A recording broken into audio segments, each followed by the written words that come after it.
Just a brilliant, brilliant song. Seal, Crazy. We get a little crazy.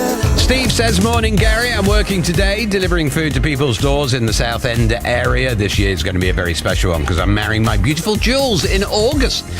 Josie in Buckingham said, 2023 going to be a good one for our family. Both my daughter Amy and son Josh getting married to their partners Ed and Natalie. We had a tough year last year, so we're thrilled and excited for what's in store this year. Coming up in the next hour, Julie Hesmond-Holsch will be chatting about her new book. It's Radio 2 on the BBC Sounds app, your smart speaker, and 88 to 91 FM.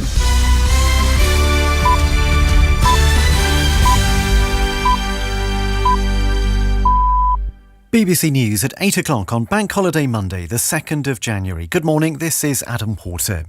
A senior doctor says the state of some A&E departments is leading to unnecessary deaths. 80 people have told police about alleged crimes in institutions for unmarried mothers in Northern Ireland. And nearly 50 shops closed down each day last year. The Royal College of Emergency Medicine has warned that some A&E departments are in a complete state of crisis. Its Vice President, Dr. Ian Higginson, said it was impossible to provide the standard of care he would like, and there was no doubt that patients were being harmed. Louisa Pilbeam reports. Accident and emergency waiting times have tripled in the past year. Ambulance delays have hit their worst levels in a decade, and the NHS is facing a flu crisis and industrial action by ambulance and nursing staff in the coming weeks. Yesterday, the Royal College of Emergency Medicine suggested that up to 500 people could be dying each week because of delays to emergency care. The government says it recognises the pressures and is providing £14.1 billion in additional funding for health and social care over the next 2 years, as well as an extra £500 million to try to speed up hospital discharges. Rail passengers across the UK will face disruption to their journeys this week as further strikes take place. The RMT union will stage 2 48-hour walkouts starting tomorrow and on Friday, and drivers from the ASLEF union will strike on Thursday. Trains that do run will start later and finish earlier. Network Rail has said part of the main railway line between London and Glasgow will remain closed until Friday. It was blocked last week by a landslide near Carstairs in Lanarkshire. The body of the former Pope Benedict XVI will lie in state at the Vatican from today. Tens of thousands of people are expected to pay their respects before his funeral on Thursday. Detectives in Northern Ireland have received reports from 80 people about alleged crimes in institutions for unmarried mothers during the last century. A public inquiry into the treatment of women and girls who spent time at what were known as mother and baby homes has been delayed by several months, partly because there's no devolved government. Professor Phil Scraton is one of the experts involved in setting up the inquiry. I'm very disappointed at the slowness in the process. The actual taking of people from their birth mothers without any knowledge of where they were going. It is one of the greatest scandals of our time. Officials at Stormont say investigators will be recruited in the coming weeks. New figures show the number of shops closing across the UK has risen by half in the space of a year. The Centre for Retail Research found that more than 17,000 stores closed for good in 2022.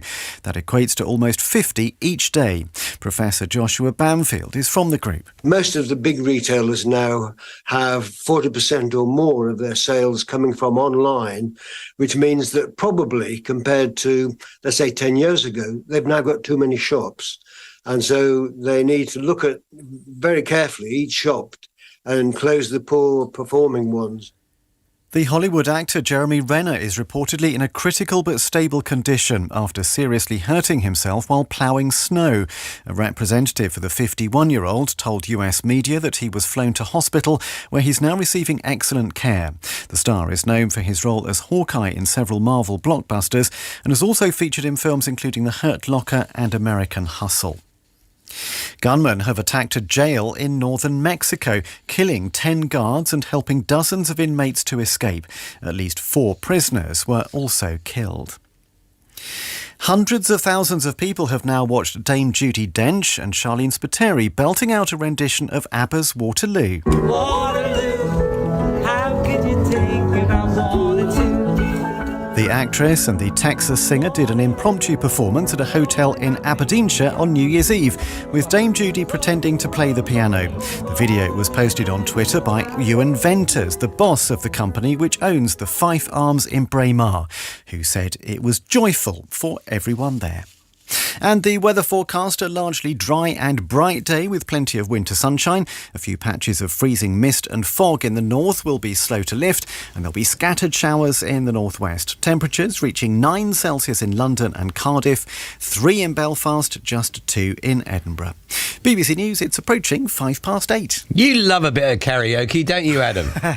Never done it myself, but I'm quite willing to watch others. I don't think I've ever met anybody who's never done karaoke. I'm sure I've not done lots of things that many people have done, though. I know, but seriously, why? Have you never got out one night and got